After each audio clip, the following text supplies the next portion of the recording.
Okay, maayong mudto na usab kinatuntanan Luzon, Visayas, Mindanao. Maayong mudto Philippines, maayong mudto world, maayong mudto universe. Ano na punta mga gala, nila nga itong tulumanon sa kahanginan, CONA, Catechesis on Air. O ako lang gihapon kining inyong ubus nga alagad, Reverendo Padre Edwin Academia Acap. Abino adlaw na usab karon nga unsam tarong adlaw, Sabado, no, Saturday. Adlaw karon nga Saturday. No? Abino padayon kita manghigala sa ato ang pagpangalagad ni ining kamuntuhon. Kumusta na no ang atong mga kaigsuunan nga mga kaparian, of course ang akong mga classmates, si Padre Obing Masyon, si Father Tonton Arnaiz, si Padre Dami Hiramis, of course ang kauban ni Father Arnaiz din sa Batinggil, si Father Dodong Ruiz. Ayan, no, may munto na kanatong tanan nang hinaot kita nga ana ang kamong tanan sa Kapiskay's Panglawas, walay ubo, walay hinanat, walay gibating kakuyaw, no? Walay gibating kasuko, no? Walay gibating kahiubos, no? Sa atong mga kasing-kasing kay nindot ra gyud kaayo mahigala mo na giingon ni Kristo nga empty yourself and let Jesus enter your life. Ano? Walay kasuko, walay kahiubos, walay, I know, nay kalipay. Dili na mawala ng walay kalipay.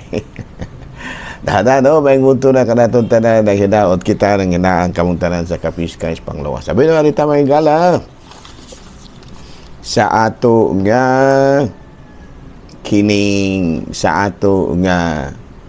kining CPCP News, no? Mga kaparian, mga kaparian nga nag-atiman sa Black Nazarene sa Quiapo, nangawhagan sa mga dibuto, no, kaya nakita man gyud nato mahigala nga grabe gyud ang gitawag nato og debosyon sa pipila, pero niingon sila nga niingon ang mga kaparian dito nga ayaw ninyo og sipyata ang pagsimba, kaya ang uban igo naman lamang pong muhalok sa Nazareno, muapil sa prosesyon, di naman pud lamang hinuon manimba.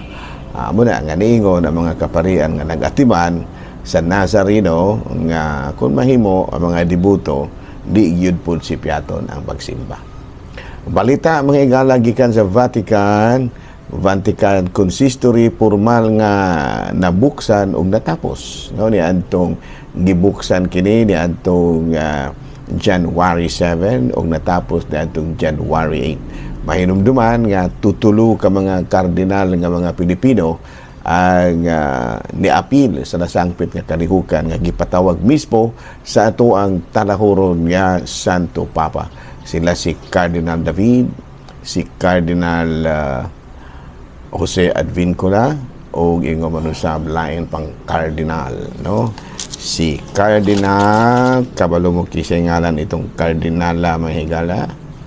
Kabalo mo nalimot na magani po ko. No, sa tutulo sila mahigala ka mga cardinales nato nga niapil sa kining kalihukan sa consistory dito sa kaning sa ngalaning Vatican nga pinatawag mismo ni Pope Leo XIII. Ayan, no? Hala, no, padayon ta mga gala sa ato ang mga buhat tuno ni ining kamuntuhon o padayon kita sa atong mga panawagan, no, sa atong mga kaigsuunan nga sa ilahang pagdebosyon usab sa ilang pagdebosyon sa kining mga kuan nato kato ang mga kapistahan, siguruhon gyud usab nga makasimba, no, kay matud pa sa tagakuan wala naman hinuoy simba-simba ning uban. Ang ilaha na lang pagdebosyon. So nanawagan ang mga kaparian nga dili gyud nato kalimtan ang pagsimba. Importante gyud na siya. Hala, no, padayon kita mga gala, ari kita sa ato ang Saint of the Day. Bueno ang saint of the day nato karong adlaw.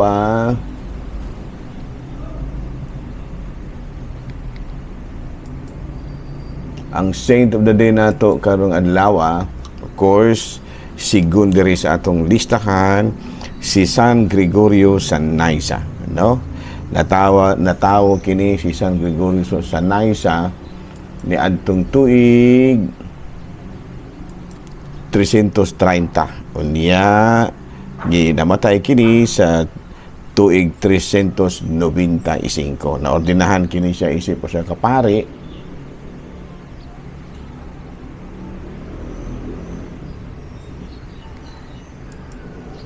Naordinahan kini siya sa kapari dito ug nahimo siyang obispo sa Nyssa, Armenia in 732. Nya nakiyag yung gipakigbatukan maghigala kining Arian heresy and other heresies. Unya sent on mission to combat other heresies, known as pillar of orthodoxy and contributor to the mystical tradition in Christian spirituality and monasticism itself. So karong adlaw hingala gihinumduman nato ang usa-usab ka banggiitan nga nga tagpadalipod sa pagtulon ang Katoliko nga mao si San Gregorio sa Nyssa. Hala no padayon ta hingala ato nga timbayaon usab og may mudto nga atong mga kaparian tina sa isla, no? Kumusta na ang atong mga kaparian sa isla sa Siquijor, no? Padayon manghigala ang ato ang pagtimbaya din ni Monsignor Larry kinsa pa man manghigala, no? Monsignor Larry menusab si Father, ang akong classmate din ha, si Father Obing, ug ang tanan gyud nato mga kaparian nga naa din ha sa isla, no? Nahala no, nindot kayo hingala ang isla gyud ng the last time nga didto mi, nindot kayo gyud puy-an ang isla kay malinawon gyud kayo, hilabihan gyud ka malinawon mga higala, no? Gani na pang ginang maka daghang kay mga foreigner nga ganahan kay mupuyo sa isla sa Siquijor tungod sa kamalinawon o maabi-abihon usab kayo ang mga katawhan dito, no? So karong adlaw mga higala atong gihinumduman ang ato ang mga kaigsunan na nga naa mga igsunan ng mga kaparian nga naa karon na-assign sa isla sa Siquijor. Ala na ari na ta mga higala sa ato ang kining katikisem, no? Ng atong katikisem karon kabahin kini sa divine providence, no? God is creator of heaven and earth. Ayan, no? Ang Dios mismo mo ay naghimo sa langit ug sa yuta. Apil na ni ana ang mga makita ug di makita. Ayan, no? So mismo ang Dios mo ay naghimo sa kalibutan, no? Mga nga makapangutan na kita mga higala ngano man nga nindot man kaayo ang kalibutan, no? Kanang gitawag nato og hapsay, no, may orderly ba uniya managlahi ang kahimuan, kanang diversity, no? Kanang bitaw kamadagayaon ba kanang makapangutan na kita nganong madagayaon mo jud kay ning kalibutan. Ang tubag niya na tungod kay mismong Ginoo may naghimo niya. Ato kanang mabasa sa Genesis chapter 1 verses 1 to chapter 2 verse 4. Ayan, no? Munang makaingon kita mahigala nga ang kalibutan gyud Ginoo gyud nga nabuhat tungod kay hilabihan man gyud kanindot unya madagayaon kay kita diri sa Pilipinas, madagayaon gyud ta, no? Unya hapsay nya dunay diversity. Kaya natong basahon mahigala sa Genesis chapter 1 verse 31, nakita sa Dios nga maayo gyud kaayo ang tanan nga iyahang gibuhat ug nalipay siya pag-ayo. Noonya makaingon bitaw kita mahigala nga kana bang diri sa kalibutan mura bag adunay gitawag nato og gihimo ang usa ka linalang ining kalibutan dili lamang para sa iyang kaugalingon kung dili para usab sa uban. Sama pa nang lit mahigala sa babae o sa lalaki, no? Gihimo gyud ang lalaki para sa babae. Ang babae po gihimo alang sa lalaki. So manay gitawag nato sa in English og interdependence.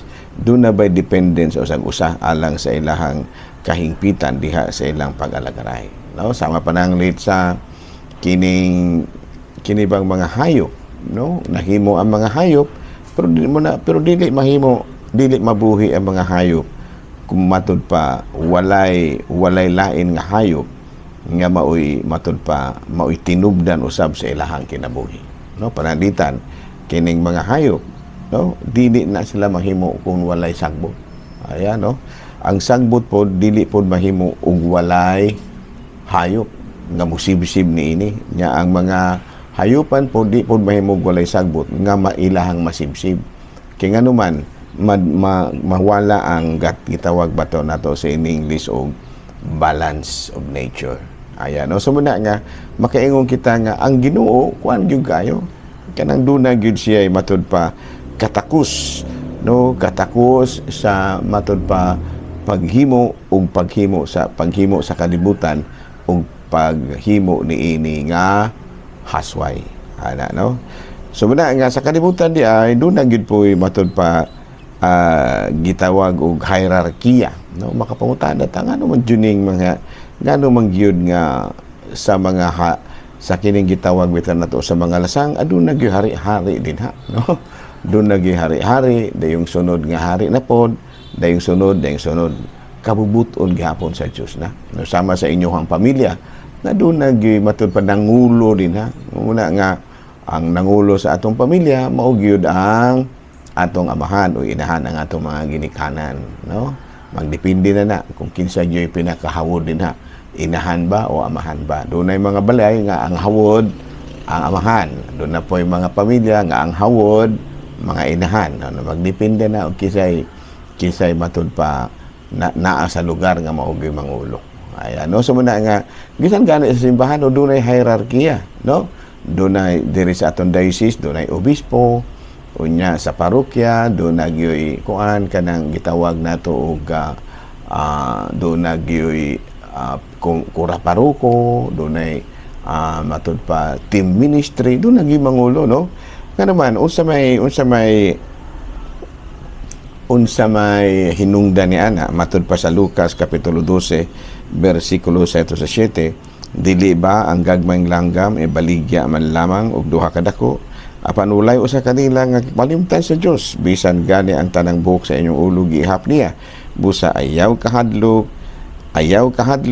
labaw pa kaayo kamong bilihi kaysa daghang gagmayng langgam. Nga sa ato pa interdependence, dili ka angay mahadlok. Ngano man tungod kay ang tanan ni ining kalibutan na aduna gyoy kanang gitawag na kasandigan. Nga muna kita nga isip mga katawhan sa Dios usa gyud sa ato ang makita nga gitawag na kasandigan gyud nato, no? Mao gyud ang kining gitawag nato sa in English o hierarchy.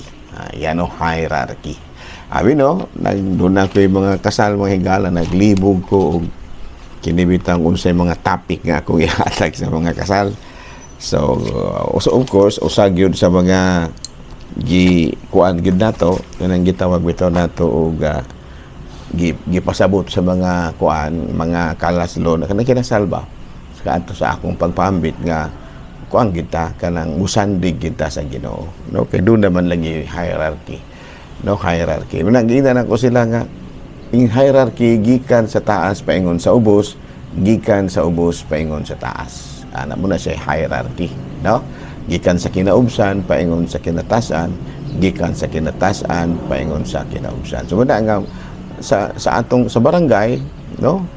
Sa barangay doon nagitay mga hierarchy po din, ano?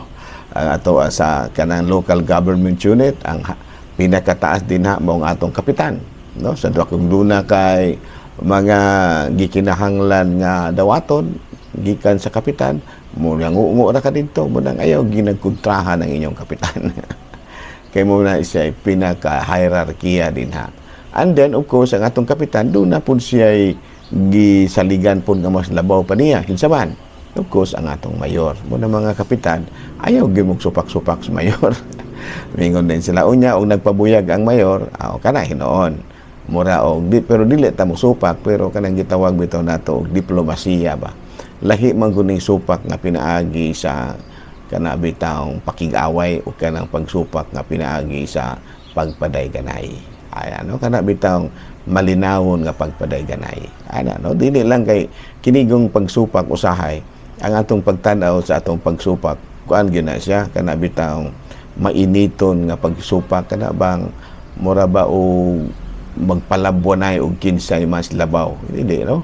Magpaday-ganay na kung aron masuta kung kinsay kung unsay maayo nga solusyon sa mga problema. Magpaday-ganay sa malinawong paagi. Muna siya gitawag nato og healthy confrontation. Healthy confrontation. Healthy la ba? Ana, no? So bada nga akong awhagong gyud nga ayaw gininyo o kanang kanabitang ikonfronta nga inisog ang inyong kapitan. Kay kanang kapitan nato makatabang ra gyud nato pod. Nya nga atong mga mayores makatabang na pud nato ang atong gobernador ana, no. Kay nga naman kung atong yung tanahon sila man lagi may gitahasan sa Ginoo nga mo ipaatimanon nato pinaagi sa pangapolitikanhon nga kanang gitawag natong sitwasyon kahimtang ana, no. Unya duda pa mas labaw pa kaysa mayor, kaysa mayor, kaysa sa kining gitawag natong mayor, sa konsehal ug sa labaw pa gani kang kuan, labaw pa gani kang PBBM.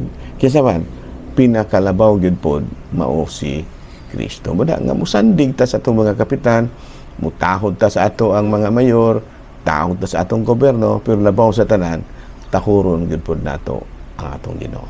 Ana, no?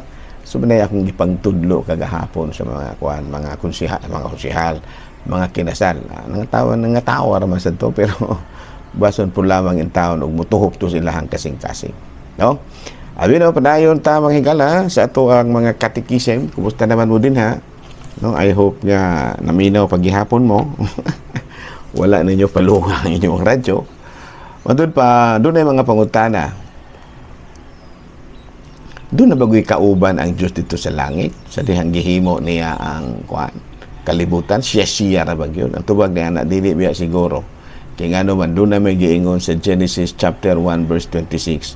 Unya miingon na usab siya, buhato nato ang tawo sama sa atong hulagway. Sila mo ay magbuot sa mga isda, mga langgam, mga kahayupan ug ang tanang ihalas nga mananap. Sa ato pa doon na kauban ang gahimo nato, ang Dios nga man moingon kita nga moingon na gani kita God the Creator, dili lang na kay langit ng Amahan, kung dili ang Holy Trinity. Ayan, no? Ito pa kung moingon na gani kitang Dios, Holy Trinity, doon na mag siya kauban. Ang uban mo yan Diyos Amahan lagi. Dili kay Diyos Amahan ingon ba nga buhato nato ang tao sama sa atong hulagway. Sa ito pa, ang Diyos di ay dili usara. Dili usara ka persona. Usara ka Diyos apan tulo ka persona. Kaya nga naman, niingon man lagi nga buhato nato ang tao sama sa atong kaugalingon. Unya, dunay gining gitawag nato gamay kontrobersiya sa kini bitawng gitawag nato kana bitawng creation account, no? Kini bitawng Sabbath ba? The end of the work of the 6 days. Sa adlaw ipapuhulay gitapos sa Ginoo ang iyang kabuhatan ug sa ikapito ka adlaw may pahulay siya. No, miingon dayon sila nga tanawa Sabado gyud lagi ang adlaw ipapahulay. Ang tubag na magdepende maguna og unsa kang adlaw ni sugod. Nunya kay nisugod tag trabaho kuan man nisugod ta og trabaho Lunes man. Di ba Lunes man tanaw? Unya sa ato pa ang unsa mang adlaw ta mamahuway? Domingo. Mana, no? Kay so Lunes man tanang nagsugod og trabaho. No? Ano na nay uban nga musugod? Doon na ba ni sugod og trabaho og Sabado?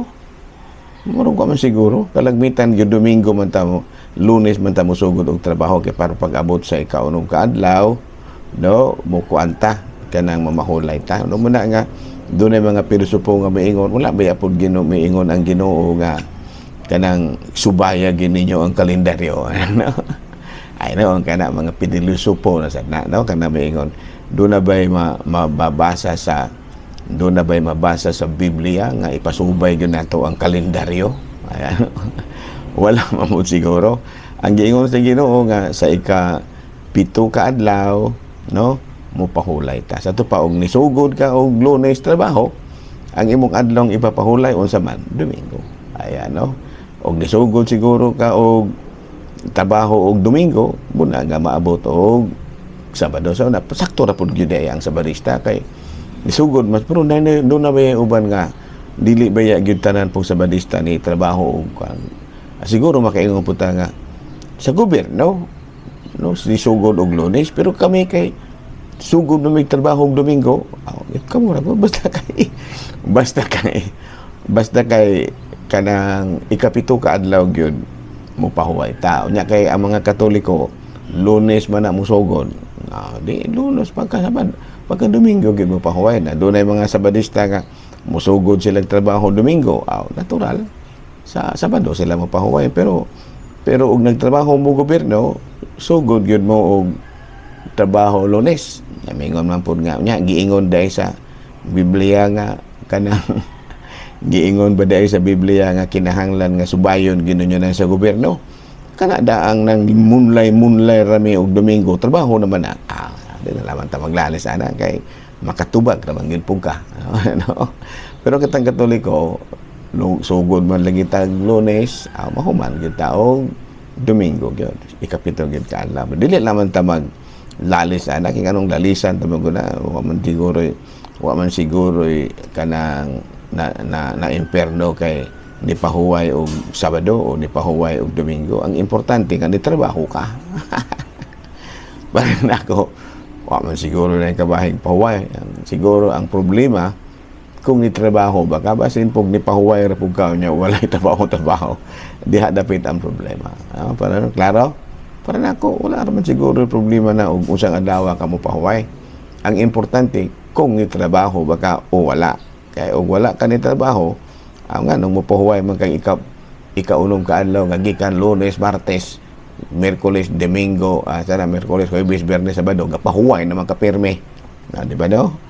Klaro ba? Pero pinulusupo gamay no? Para nako ba? Para nako murag dili man siguro na kay importante kung mupahuway baka og sa dili. Ang importante nga ni trabaho ka. Klaro? Kung sige kang huna-huna og mupahuway jud kog Sabado nya pag ando wala na trabaho. Pahuway jud kog Domingo nya pag ando wala day trabaho sige reg katulog so ay pahuway kay wa man kay trabaho no pahuway magang sige ra magang pahuway. Claro. Anyway, kumusta di ay si Pita, no? Sulamilyo ba to? Sulamilyo. Sumusta na mga pitch, no? Binlib jud ko niya giduol jud ko niya mahingala. Pada sige ba kung pabinaw ni mo? Ay salamat kayo ha. No, na kasiguro na minaw na pudod gyapon si Sister. Uy, kumusta na si Pritchie? Pag adto nako og sa Lunes, mura man to og dayayay man to si Inday Pritch. Kumusta naman ka Inday Pritch? Inday Pritch, kumusta naman rin tao ni ako ang partner in broadcasting. No? Kaya kining ako, igo aram ko mo record may higala. Kunya siya mo edit na yung siya mo butang sa radyo. Wala daw nga. Pasalamatan gid ko na po nato si Inday Pritch, ang atong mga technician kay dili biya po kumaabot sa inyong tagsa-tagsa ka mga radio set kung wala pa ni sila, no? Wala pa ni si Father Maata, no? Kay siya bay amoy nagdumala sa kining istasyon ug wala pa na ning kamot dugay siguro nasirado ng istasyon higala kay dili biya po sayon ang pagpadagan sa kuryente na lang daan mahigala. Mga sweldo sa mga kawani dako na lang kayo so kinahanglan gyud pod nga pasalamaton nato si Father Ram. Okay, hala din nila sa takuto ba ako ra gihapon kini inyong ubos nga alagad Reverend Padre Edwin Academia aka manamilit usab kaninyo ug manalangin kanato ang Dios nga makagahom sa tanan, Amahan, Anak, Espiritu Santo. Good noon Pilipinas. Thank you.